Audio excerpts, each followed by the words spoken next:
ఉస్నాబాద్లో మెకానికులు ఎలక్ట్రీషియన్లు కలిసి ఉస్నాబాద్ మెకానిక్స్ మరియు ఎలక్ట్రీషియన్స్ అసోసియేషన్ను ఏర్పాటు చేసుకోవడం శుభ పరిణామమని గౌరవ అధ్యక్షులు మేకల వీరన్న యాదవ్ అన్నారు. వృత్తి పట్ల బాధ్యతగా ఉంటూనే సమాజ హితానికి దోహదం చేయాలన్నారు. మోటార్ వాహనాలకు మరమ్మతులు చేస్తూ కాలుష్యాన్ని తగ్గించి పర్యావరణాన్ని కాపాడుతారో, రహదారుల భద్రత కూడా కృషి చేస్తారో ఏ ఇంట్లో మెకానిక్ ఎలక్ట్రీషియన్ సేవలు లేకుండా ఉండదన్నారు. సమాజంలోని రుగ్మతలకు రిపేరు చేసి ఒక లక్ష్యం వైపుగా నడిపించేది కార్మికులేనని అన్నారు. అసంఘటితంగా ఉన్న మీరు సంఘటిత శక్తిగా ఎదగాలన్నారు. సమాజ సమస్యల పట్ల కూడా మీ వంతు బాధ్యతగా స్పందించాలని, మీ పిల్లలను ఉన్నత చదువులు చదివించాలని అన్నారు. సామాజికంగా, ఆర్థికంగా, రాజకీయంగా ఎదగాలన్నారు. మీరు అడిగిన వెంటనే స్పందించి మీకు మంత్రి గారు ఆటోనగర్ ఏర్పాటు చేస్తానని హామీ ఇవ్వడం పట్ల మంత్రికి కృతజ్ఞతలు తెలిపారు. Husnabad mechanics and electricians association అధ్యక్షులుగా జక్కుల రమేష్, గౌరవ అధ్యక్షులుగా మేకల వీరన్న యాదవ్, గౌరవ సలహాదారులుగా బండారి బాలకిషన్, ఆడపల్ల పుల్లారావు, ఉపాధ్యక్షులుగా మడిపల్లి వీరస్వామి, ప్రధాన కార్యదర్శిగా బైకిని వెంకటేష్, కోశాధికారిగా గోనెల చిరంజీవి, కార్యదర్శులుగా దామెర రమేష్, గాదర్ల గణేష్, ప్రచార కార్యదర్శిగా ముత్తన్న, గారి రాజురెడ్డి, కార్యవర్గ సభ్యులుగా కలవేని సంపత్, ఎట్ల భూమయ్య, బైకిని కృష్ణమూర్తి, బండి సంతోష్లను ఎన్నుకున్నారు. అధ్యక్షులు జక్కుల రమేష్ మాట్లాడుతూ అందరం కలిసి ఉండి అసోసియేషన్ అభివృద్ధికి, కార్మికుల పురోగతికి, సమాజ సేవకు ఉపయోగపడతామని అన్నారు. ఈ కార్యక్రమంలో మెకానికులు, ఎలక్ట్రీషియన్లు కార్యవర్గానికి సాల్వాతో సన్మానం చేశారు. కార్మికులందరూ కూడా కలిసి అసంఘటితంగా ఇన్ని రోజుల నుండి ఇప్పుడు సంఘటితమై ఒక అసోసియేషన్ను ఏర్పాటు చేసుకోవడం నిజంగా హర్షించదగ్గ విషయము. అదేవిధంగా అడిగిన వెంటనే హుస్నాబాద్ నియోజకవర్గ శాసనసభ్యులు, బీసీ సంక్షేమ శాఖ మంత్రులు, రవాణా శాఖ మంత్రి గారు కొండమ ప్రభాకర్ గారు ఆటోనగర్ ఏర్పాటుకు హామీ ఇవ్వడం, అదేవిధంగా వెనువెంటనే ఆచరణలో ఉండే విధంగా ఆడియో గారికి ఫోన్ చేసి మరి ఆటోనగర్ ఏర్పాటుకు నేను హామీ ఇచ్చిన కాబట్టి వీళ్లకు కార్మికులకు వెనువెంటనే ఇది ఏర్పాటు చేయాలని స్పందించి ఆ కార్యక్రమాన్ని కొనసాగించడం అనేది నిజంగా హర్షించదగ్గ విషయం. ఈ సందర్భంగా కార్మికుల తరఫున హుస్నాబాద్ మెకానిక్స్ ఎలక్ట్రీషియన్స్ అసోసియేషన్ తరఫున మంత్రి గారికి కృతజ్ఞతలు తెలియజేస్తున్నాము. నిజంగా మెకానిక్స్ ఎలక్ట్రీషియన్స్ అంటే కార్మికులు అంటేనే సేవకు ఒక సంకేతంగా మనం భావించాలి. ఆ విధంగా మరి కార్మికులందరూ కూడా తమ వృత్తికి బాధ్యతగా పారదర్శకంగా నిర్వర్తిస్తూ మరి సమాజానికి సేవ చేయాలని కోరుకుంటున్నా.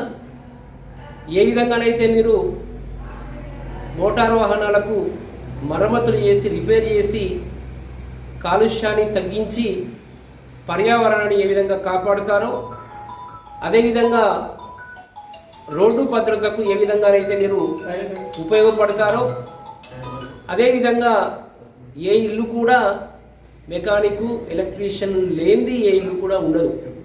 ఆ రకంగా ప్రతి ఇంటికి ఏ రకంగా అయితే సేవ చేస్తారో ఆ రకంగా సమాజంలో ఉన్న అనేక రుగ్మతలను కూడా మీరు తొలగించడానికి మీ వంతుగా మీరు కూడా రిపేర్ చేసి సమాజాన్ని ఒక లక్ష్యంతో ముందుకు తీసుకుపోయే విధంగా మీరు కూడా ప్రయత్నిస్తారని తెలియజేస్తూ, అదేవిధంగా మీ హక్కుల గురించి కూడా మీరు సంఘటితమై ఒక శక్తిగా సామాజికంగా, రాజకీయంగా, ఆర్థికంగా ఎదగాలని కోరుకుంటూ, ఆ విధంగా మీరు ఎట్లయితే శ్రమిస్తారో శ్రమించి మీ కుటుంబాన్ని, మీ పిల్లలను ఉన్నత చదువులు చదివించి ఒక ఉన్నత రంగాలలో స్థిరపడే విధంగా కృషి చేస్తూ సమాజాన్ని కూడా ఒక రకంగా పరిశీలించాలని నేను కోరుకుంటున్నా. ఆ రకంగా ముందుకు పోయి కొంత కలిసికట్టుగా ఎన్ని ఇంటర్నల్గా అంతర్గతంగా ఎన్ని విమర్శలు సద్విమర్శలు ఉన్నప్పటికీ కూడా మీరు అందరూ కూడా కలిసికట్టుగా ఒకే తాటిపై ఉండి ఈ అసోసియేషన్ అభివృద్ధికి, అదేవిధంగా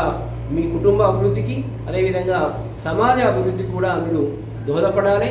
నిజంగా శ్రీశ్రీ ఒక సందర్భంలో అంటాడు, కన్నీళ్లు కారిస్తే కాదు, చెమట ఓర్చి చెమటను చిందిస్తేనే చరిత్రను మనం రాయగలము అంటే ఆ విధంగా మీరు చెమట చిందించుకోండి. చెమట చుక్కలను చిందించేవాళ్ళు కాబట్టి మీరే చరిత్రను రాష్ట్రాన్ని మీరే, సమాజాన్ని మార్చే శక్తి మీ దగ్గర ఉంటుంది. ఆ రకంగా మీరందరూ కూడా, కార్మికులందరూ కూడా ఐక్యమై ఆ దిశలో నడవాలని నేను కోరుకుంటున్నాను. ఇప్పుడు వెంటనే అడిగిన వెంటనే మీరు అందరూ ఒక తాటిపైకి వచ్చి ఒక యూనియన్గా ఏర్పడి మన ఏవైతే హక్కులు మనం సాధించుకోవాలనుకున్నామో వాటి కోసం మీరు అందరూ ముందుకొచ్చి ఒక తాటి మీద ఉన్నందుకు అందరికీ కృతజ్ఞతలు. అలాగే మన మంత్రి పొన్నం ప్రభాకర్ గారు కూడా ఎలక్షన్స్ ఏదైతే మాట ఇచ్చారో ఆ మాట ప్రకారం గెలిచిన వెంటనే 1-2 నెలలు కాకముందే ఆర్టీఓ గారికి ఫోన్ చేసి నేను ఎలక్షన్స్లో మాట ఇచ్చిన మాట ప్రకారంగా మీరు స్థలాన్ని సేకరించి వారికి కార్మికులందరికీ మీరు ఇవ్వాలని చెప్పి కోరినందుకు మంత్రి గారికి ప్రత్యేకంగా కృతజ్ఞతలు. నెలల తర్వాతనైనా ఈ నిర్ణయం తీసుకోవడం అనేది చాలా ఉపయుక్తమైన విషయం. ఈ ఆలోచన రావడం కూడా చాలా గొప్పగా నేను భావిస్తున్నాను. మేము కూడా అనుకున్నాం ఒకసారి, అప్పుడు ఇంత మంది లేరు, ఇంత మెకానిక్ లేరు, ఇంత వర్క్షాప్ లేదు, కాబట్టి అప్పుడు అంతలనే అయిపోయింది.